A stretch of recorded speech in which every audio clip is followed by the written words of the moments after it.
ñetti fatiha ñetti ixlaas ñetti salaatul fatihi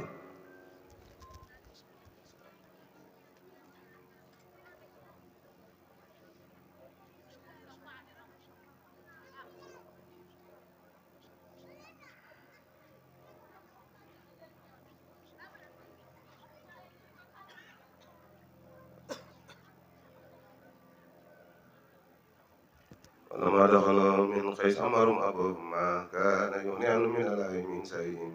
إلا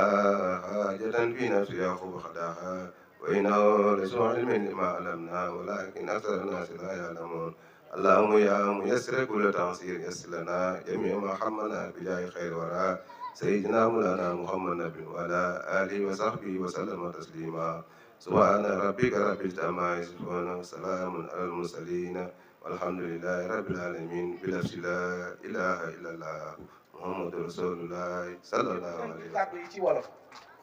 donc ginnaaw bu ñu nuyoo délégation bi nga xamante ni si sous-préfet moo nekk si bopp bi di nuyu monsieur le maire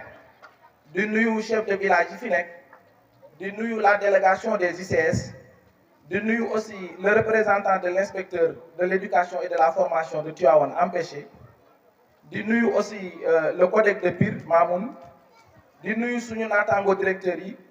suñu naataango jàngalekat yi di nuyu le président du CGE di nuyu ñi nga xam ne ñooy kilifa diine yi ak aada yi di nuyu bépp parent d'élève ak élève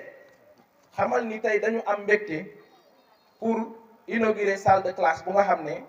waa ICS yi ñoo ñu ko fi defal loolu nag dafa bokk ci seen programme bu ñuy wax RSE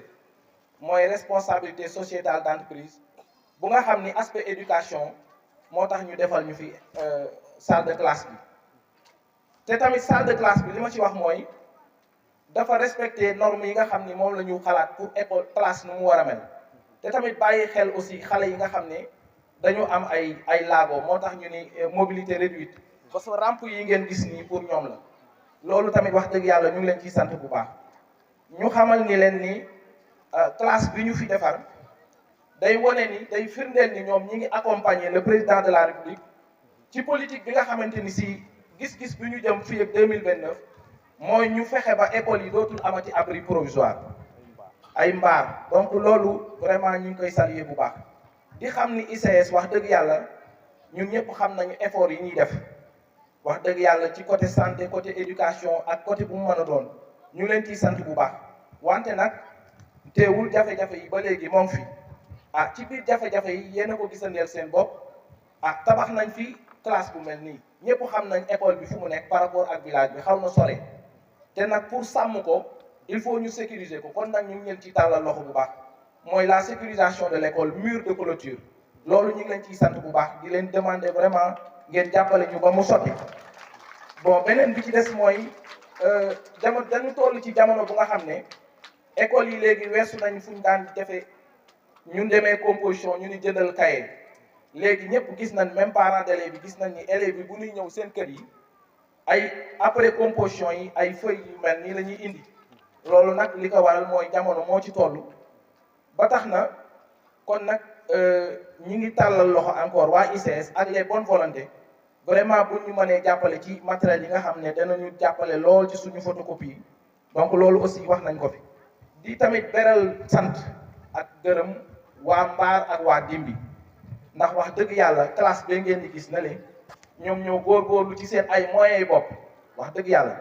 ñu defar ko ba mu tollu fële loolu nag wax dëgg yàlla ay parents d'élèves ñu koy def kon yell na tey jii par exemple ay autorités bu ñu ñëwee ci dëkk bi ñu firndeel leen ko ñu mooy bële nga xamante ni si góorgóorlu nañ ci ba li ci des bariwul waaw donc wax tamit ne ñu ngi tamit soññaat parents yi da leen xamal ne leen jàng ñaar la mooy école bi ak ci kër ga te tamit dañu gis ni ay études maanaam ay gëstukat dañu xool ni élèves yi nga xam ni ñaari dañu leen di jàppale ci kër gi moo xam seen papa jàppale leen wala mu ut kum leen jàppaleel ñooñu ñaari ñuy réussir ci seen jàng lay doon kon nag ñu leen di soññaat parents yi ngeen bàyyi ci xel bu baax a baax a baax di sant tamit ñëpp ñi nga xamante ni si ñoo ma jiitu woon ci école bi vraiment di beral nuyoo ak sant Ibrahima Lay Ba vraiment ma bëgg ngeen tàccul ma ko bu baax a baax a baax doyen Ba vraiment pour nos remerciements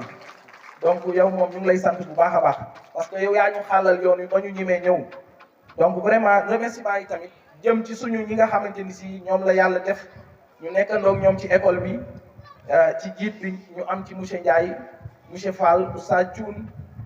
madame Ndiaye madame Ba madame Guèye ñoom aussi vraiment ñu ngi leen di sant bu baax a baax di ñaan daal collaboration ICS école de Mbar yàlla def mu gën a continuer ba ay réalisation yu bëree bëri ak ay inauguration yu bëree bëri daal ciy topp donc yàlla nañ yàlla may ñu feetee suñu feet bi ci jàmm ak salaam jërëjëf merci. maa ngi nuyu ñëpp ku ci fekk ci sa tur ak sa sant di jiital ci nuyoo bi monsieur le sous-préfet de Pambal, monsieur le maire de Pire, messieurs les chefs de village, messieurs les directeurs d'école, parents d'élèves, élèves, invités, maa ngi nuyu ñëpp fàttewuma kenn ku ma ci tuddul rek nga jéggal ma ko xam ne c'était pas prévu ce matin que je prenne la parole mais comme ndigal ñëw na danaa sàmm ndigal boobu li ma bëggoon wax lu bëri benn damay gërëm waa ICS ci seen taxawaay parce que classe bi soxla woon nañ ko loolu moo waroon il y a 2 ans de cela ñu commencé salle bële yàlla dogal mënuñu ko woon yeggale ñoom bi ñu ñëwee ak seeni possibilité suñ ko yeggalee rafet na ñu taxaw ci kanamu mbooloo mi ni leen jërëjëf loolu benn ñaareel bi am na lu ma ñor loo xam ne lii dama ko fekk bi mu ñëwee c'était des situations difficiles que l'école vivait et il y a 3 ans de cela j'étais petit dans mes souliers quand j'ai entendu dire par les responsables du collectif des écoles de la zone de Pire que les résultats de l'école de Mbar avaient plombé les résultats de la zone. Ça m'avait fait mal parce que c'était pas cela qu'on attendait. Ren, je me réjouis du fait que les résultats de Mbar sont en train de booster.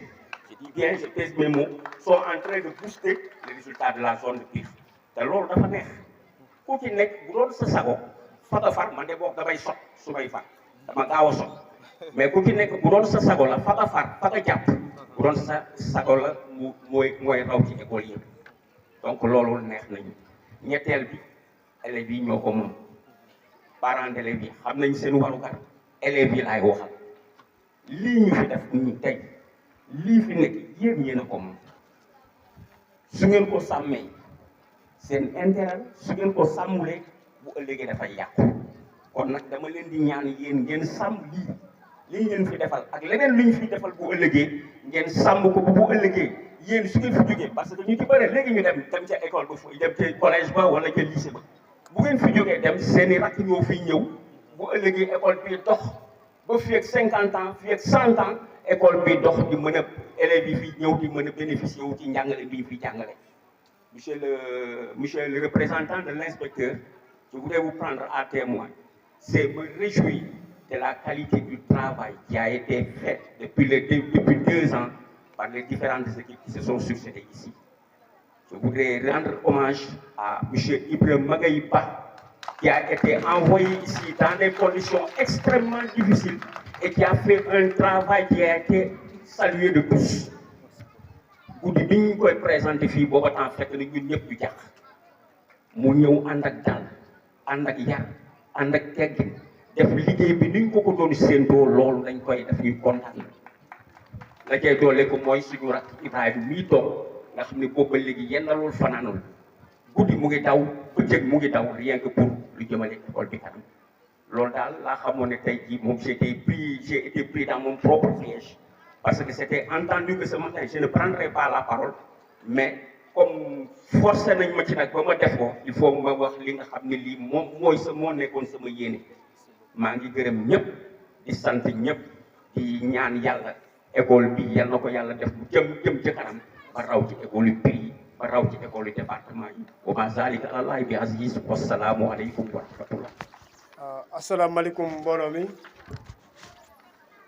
monsieur le sous-préfet de l'arrondissement de Pambal, monsieur le maire de la commune de Pire, monsieur l'inspecteur de l'enseignement et de la formation, monsieur le directeur de l'école de Mbar, monsieur les chefs de village de Mbar, Diop et de Mbar Ndiaye et de Dimbi, Monsieur les imams, Monsieur le président du comité de gestion de l'école de Mbar, le président des parents d'élèves, chers élèves, au nom du directeur général des ICS, au nom de Madame Sandrina Gomez, chef de département du département développement durable et communication, et au nom de tout le personnel des ICS, nous sommes aujourd'hui réunis ici à l'école Mbar Diop de la commune de Pur pour inaugurer cette nouvelle salle de classe équipée de 30 tables bancs et construite et offerte par les Instituts chimiques du Sénégal, ICS, dans le cadre de son programme RSE. Monsieur le directeur de l'école de Mbar, chers enseignants, chers élèves, les ICS mettent à votre disposition cette salle de classe pour aider à l'amélioration des conditions d'enseignement et d'apprentissage et contribuer à la construction de l'avenir professionnel et citoyen des enfants. Les ICS ont à cœur d'impacter et de renforcer durablement les liens de bon voisinage avec les communautés riveraines, et tout cela dans un esprit de partenariat. Un programme RSE annuel est défini en accord avec les principes RSE du groupe Endoroma ICS. Les projets spécifiques sont définis suite aux rencontres de dialogue orienté développement durable avec les communautés et les autorités. Le programme RSE est large, se fait principalement dans les secteurs de l'éducation, de la santé, le social et le développement communautaire. Les ICS mettent la priorité sur cette RSE de proximité car notre vision est celle d'une croissance partagée. L'engagement des ICS pour l'éducation afin d'améliorer les conditions d'enseignement et d'apprentissage s'est matérialisé ces derniers mois par les réalisations de 27 salles de classe, plus de 10 blocs de 4 toilettes, 2 pour les garçons, 2 pour les filles dans les écoles. Dans l'arrondissement de Mewan, plus précisément dans les communes de Mboro, Darou Khoudos, Taïba Ndiaye, Mewan, à Mbao et à Pire dans l'arrondissement de Pambal. 2 salles de classe et un bloc de 4 toilettes déjà inaugurés en 2024 à l'école de Pire 5. Ceci au bénéfice direct des communautés, particulièrement des milliers d'enfants qui fréquentent ces écoles. C'est le lieu de remercier le directeur de l'école de Mbar et tout son personnel, les enseignants, les élèves, les imams, les chefs de village et toute la communauté de Mbar pour leur soutien constant durant la réalisation de cette infrastructure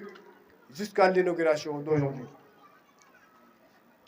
Je tiens à remercier toutes les parties prenantes qui nous ont aidés à mener à bien ces projets. Le maire de Pire, qui nous a facilité aussi l'installation des villages de Mbar et d'autres villages dans la commune.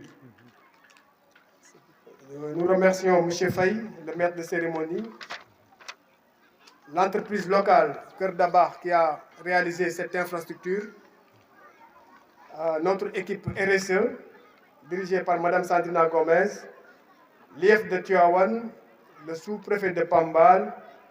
et bien sûr la direction des ICS qui considère les communautés comme un partenaire privilégié. Les ICS réitèrent son engagement à continuer à œuvrer pour le développement économique des communautés et du Sénégal. Je vous remercie. Voilà, merci M. Diop.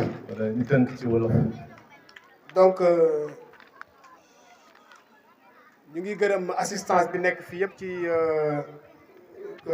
fi ñu fekk fii ci école Mbar Diop et Mbar Ndiaye et Ndimbi. Monsieur le sous-préfet, monsieur le maire, monsieur l'inspecteur de l'enseignement, monsieur le directeur de l'école de Mbar, les chefs de village, les imams ak mbooloo mi teew fii yëpp ñu ngi leen di gërëm di leen sant diggante nag Mbar wax nañ ko fi sànq Mbar ak ICS moom ay lu histoire bu yàgg la histoire boo xam ne ni am na ay moment yoo xamoon amoon nañu tuuti réeroo mais incha allah maa ngi koy waxaat léegi chef de village yi contact yi ñëwaat na te incha allah nañu xam ni ICS fii la bokk yéen ICS ngeen bokk lépp lu ñu mën a corriger ci yenn affaire yu loo xam ne nii dina jëmale Mbar Diop Mbar Ndiaye ak waa gox bi yëpp incha allah ICS dina ci taxaw parce que suñu njaboot ngeen bokk yéen ICS seen njaboot a fa nekk waaw di leen di gërëm bu baax monsieur le maire bi nga xam ni moom tam yaatal na ba nga xam ni à part Mbar Diop am na yeneen village yeneen kii yoo xam ne fii lañ leen toxal mooy waa Tissé yeeg waa Ndaar yeeg yooyu pour vous dire que rek monsieur le maire léegi Pire moom ci ñun la bokk ci ICS la bokk parce que fii mu nekk ni population bi vraiment mi ngi gën a élargi te ñii fi ñëw nii ci suñu bopp ci suñu biir lañ bokk ICS nag taxaw na vraiment pour jàppale leen ci lépp lu ñu mën loo xam ne nii vraiment day développer Pire ak société yi ak village yi nga xam ne ñoo fi nekk yoo xam ne nii mën nañ ci kii tey nag ñu ngi fii di inaugurer salle de classe bi salle de classe bi xale yi yéen a ko moom monsieur le directeur xale yi salle de classe bi yéen lañ ko defal incha allah dina amaat yeneen dégg nañ seen demande yi et liñ ci mën a taxaw aussi dinañ ci taxaw ba nga xam ne école bi dina gën a jëm kanam comme ni ko waxee ni ko monsieur le président des parents d'élèves waxee léegi mu bokk ci école yoo xam ne aussi résultats yi dina gën a jëm kanam ba nga xam ne dina gën a booster enseignement apprentissage ak résultats yi ci commune de Pire ci département de Tivaouane ci Sénégal bi yëpp ñu ngi leen di sant. Monsieur le préfet, monsieur le maire, monsieur l'inspecteur, messieurs les membres de la délégation des ICS, monsieur l'imam de Mbar, monsieur le président du CGE, messieurs les directeurs d'école, messieurs, madame les enseignants, ces invités, c'est avec un immense plaisir que nous vous saluons et vous souhaitons la bienvenue dans notre établissement pour l'inauguration de notre nouveau joyau. L'adage dit, l'éducation est le meilleur passeport pour l'avenir. L'autre dit, éduquer c'est faire des vies. Donc, tout soutien à l'éducation est une participation de cette salle de classe qui vient à point nommé par les ICS, témoigne de leur volonté d'accompagner l'émergence de l'éducation au Sénégal. Cette salle contribuera fortement à l'amélioration de nos enseignements, apprentissages. De ce fait, à ce niveau, notre profonde gratitude, nous vous garantissons que vos efforts ne seront jamais vains. C'est dans ce sillage que nous vous sollicitons et la part des ICS, la construction d'un mur de clôture pour garantir la sécurité de l'école, mais aussi la réfection des 2 premières classes, être les meilleurs, les plus forts du Sénégal, ne peut se réaliser que dans le travail bien fait et dans de bonnes conditions. Donc, initions nos efforts pour braver l'impossible. Sur ce, nous vous remercions de votre attention et vous disons à très bientôt pour d'autres inaugurations. Merci à toutes et à tous. Voilà, merci beaucoup. Merci beaucoup, monsieur le sous-préfet, les ICS du Sénégal, monsieur les directeurs, le CODEC, les chefs de village, les imams, le président de CGE, monsieur les enseignants, les élèves, chers invités. Merci beaucoup. waa Mbar ñi ngi leen di nuyu bu baax ci dalal bi di leen remercier ci invitation bi di sant di gërëm tamit bu baax a baax jàngalekat yi nga xam ni ñoo nekk ci école bi wax ji du bari ndaxte ci yi nga xam ne moom lañ ñu interpellé en tant que maire dinañ ci tontu waaye duñu tay di remercier surtout waa ICS ndaxte ci at mi rek am na ay lu bare loo xam ne def nañ ko ci njàngale mi école 5 lañ fa def matagul 1 an ak école bi classe bi nga xam ne defar nañ ko après équipé ko suñu ay partenaire lañu ci commune bi comme ni mu ko waxee rek Pire léegi bokk na ci bu njëkkoon dañu daan ñamal tuuti rek mais gis naa ni temps yi moom seen yaram tàng na lool ci commune bi ma leen di ñaan ngeen gën koo tàngal waa Mbar nag may dalal seen xel bu baax Oustaz ñu ngi lay remercier ndaxte suñu demee ba man mii ma dugg Mbar ci yow lañ ko jaarale te yaakaar naa ni dinañ jéem a gën a góorgóorlu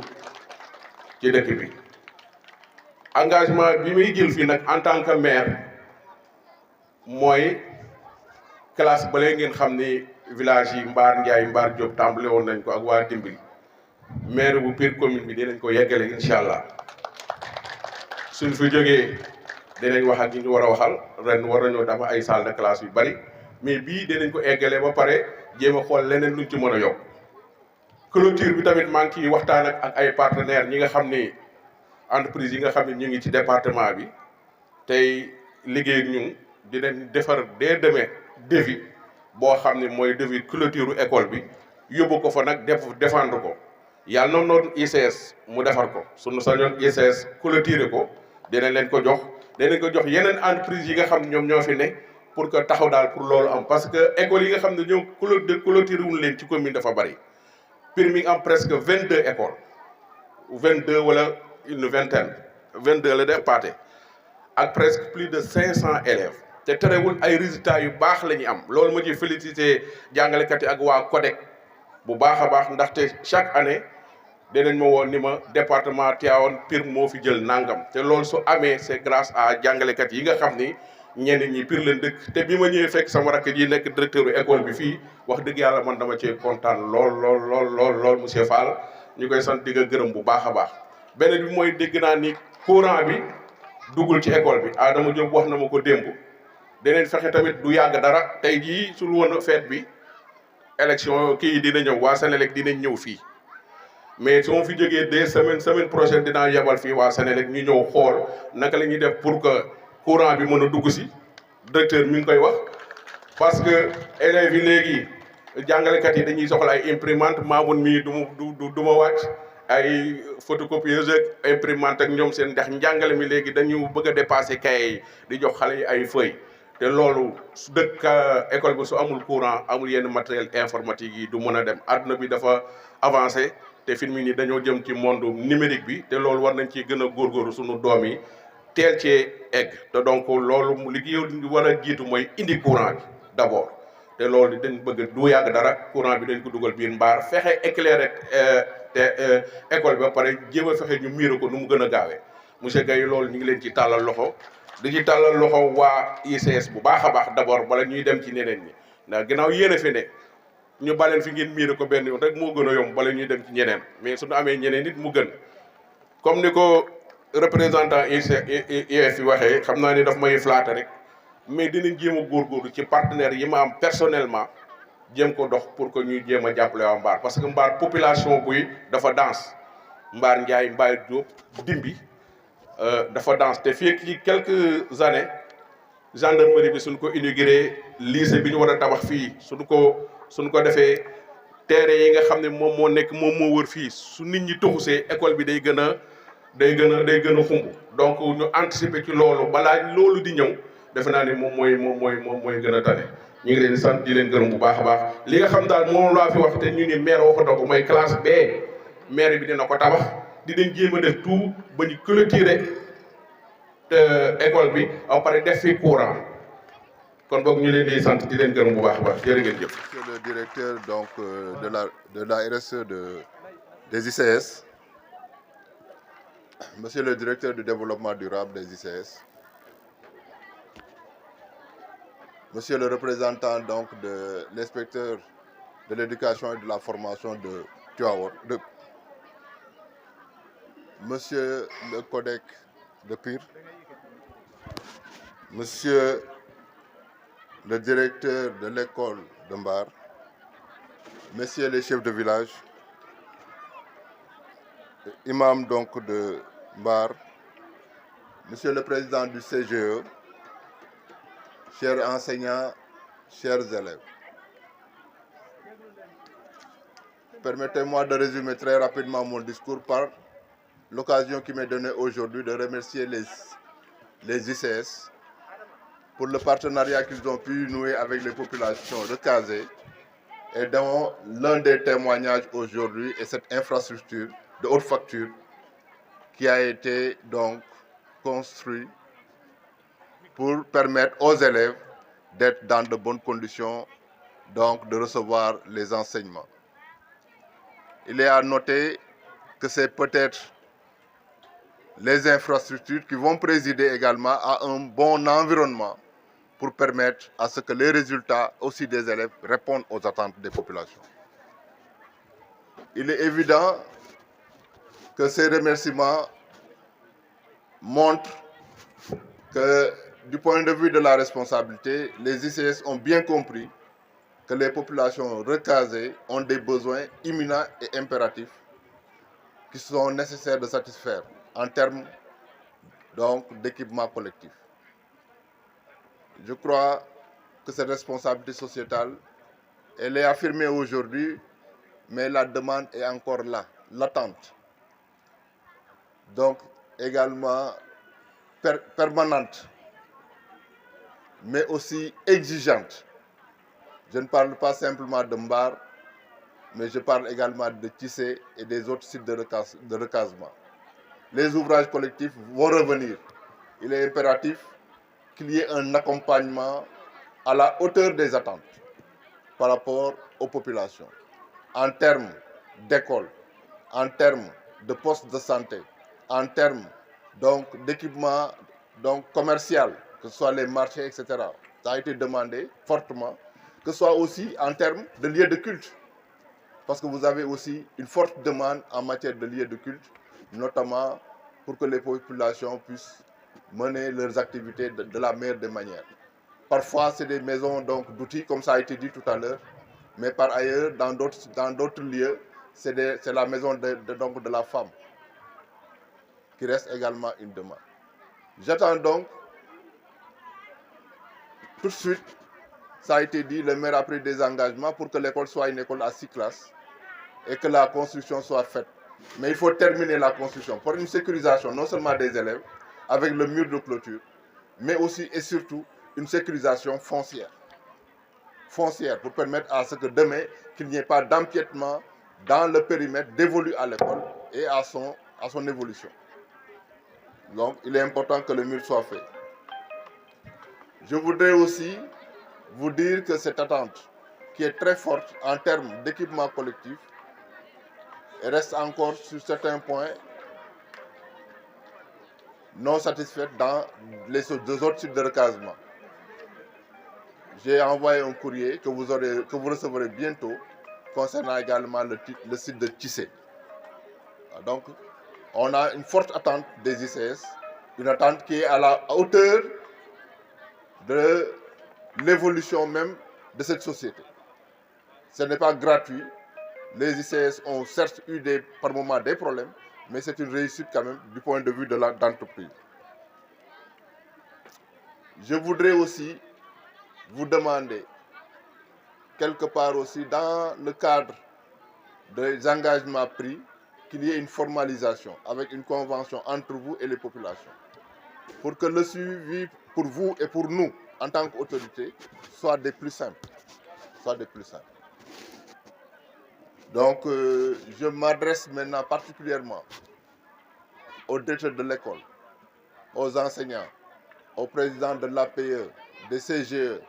aux élèves. Cet outil, la valeur que vous en donnerez passera nécessairement par l'entretien et la maintenance que vous aurez à suffisance à faire pour que l'œuvre puisse continuer pendant des années à servir aux élèves et à la population. Je crois que de manière très simple, mu tënk ko ci wolof ñi ngi nuyu ñëpp ñi fi fekk commencé ko ci maire bi délégation bi nga xam ne ICS andi na ko mais di aussi chef de village yi ñu fi fekk ak ñi nga xam ne ñooy imam yi directeur d'école bi ñu fi fekk codec yi ak également élèves yi nga xam ne fekk nañ leen fi donc ñi ngi gërëm ñëpp ci seen teewaay ñi ngi ñaax ICS ñu ginnaaw bi ñu leen gërëmee ci lii nga xam ne def na ko muy école boo xam ne classe bii tabax nañ ko te biñ koy tabax boo leen amee seetlu wax nañ ko sànq même élèves handicapés yi rampe bi bokk na ci li nga xam ne waroon nañ ko defar te defar nañ ko donc mu am solo lool ci population bi ñu leen di gërëm di leen sant pour effort bi ngeen def ba tabax classe bi waaye ginnaaw bi ñu leen gërëmee bi leen santé aussi ñu ngi leen di ñaax bu baax pour que fépp foo xam ne def ngeen fa recasement bi ngeen def ci seen wàllu liggéey lépp loo xam ne jëm na ci population bi te mu doon ay béréb yoo xam ne ñëpp a koy bokk muy poste de santé muy marché muy jàkk muy leneen ak leneen parce que sax mu ngi fi wax maison de l'outil yooyu yëpp nga xam ne ay jumtuwaay la yoo xam ne dafa jëm ci askan wi ngeen gën ci farlu encore gën ko defar gën ko yokk parce que ay soxla yu wér la yoo xam ne ñoom ci fi ñu jógee soxla nañ aussi ci li fi ñu dëkk léegi ñu am ndimbal bu mel noonu bu am solo donc loolu ñu ngi koy xaar ci yéen bu baax a baax may laaj aussi may leen di wax aussi ne loolu ngeen di ñaan loolu nga xam ne ñaan nañ ko mu dox seen diggante population bi mu doon ay engagement yoo leen jël pour ñu mën ko saytu mën ko topp dina baax lool mu doon lu ñuy bind chaque fois bu loo xam ne boo leen ko defee ci mu doon benn convention mu doon engagement avec les recasés ñun ñu mën ko topp bu baax a baax donc dina ci am solo lool parce que dañuy seetlu ne bu ñu laajee dañ naan fekkoon nañ fa diw de ci jamono waaye ren RSE bi diw moo ko yor changé na donc continuité bi ñoom dañ fa leen di réer daf leen di réer pare na saay ñun ñii di ñëw doog a yegg si du ñu gaaw a gis lan la ñu waxoon ak lan lañ fa lañ toll donc loolu moo tax ma ne il faut mu am benn convention bu dox seen diggal bu am solo suñu biir ñi ngi nag ñaax élèves yi ak directeur d'école bi ci responsabilité yi classe bi ñu toppatoo ko bu baax saytu ko lépp lu ci war ñu koy defar ba nga xam ne liñ la yëkkati jox leen mu doon loo xam ne joyau la lu baax la lu rafet la ngeen cëral ko ba ëllëg élèves yi mën cee nekk ay ati at donc loolu tamit dina bokk ci li nga xam ne dañ leen ci ñaax ngeen gën cee góorgóorlu mur de clôture bi ñëpp wax nañ ko ku ñëw loolu ngay jëkk xool donc mur de clôture bi urgence la xaw ma maire a koy def xaw ma ICS moo koy def waaye daal def leen ko waaw maire jël na ay engagement def leen ko defar ko parce que loolu baax na ci non seulement xale yi seen wàllu donc kaaraange mais kaaraange la ci suuf si keneen bañ ko laal loolu daf ci boole ay kaaraange yu bari yu mu boole jërë ngeen jëf je vous remercie de votre aimable attention.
Let's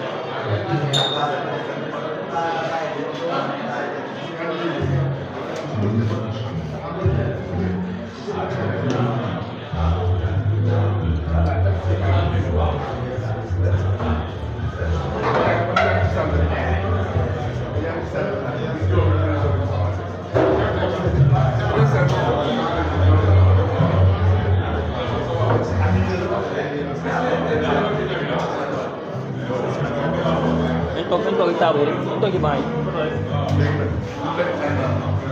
Vous avez tout fait, il y a l'allemand, mais en général, il n'y a pas le bon cadre. C'est un très bon cadre. Très bon cadre. Voilà, même ça, c'est pas la faire. Il s'isole.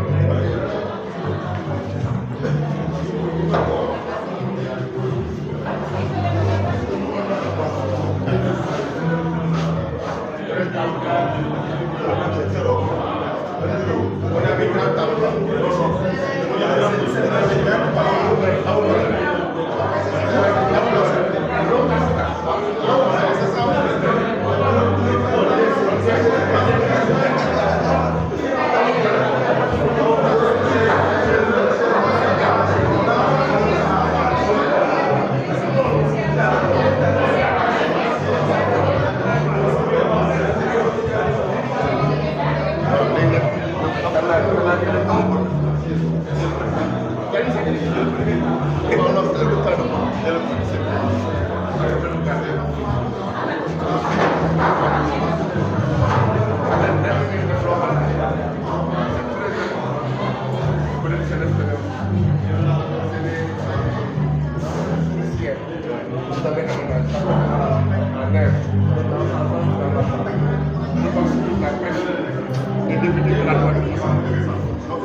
Thank you.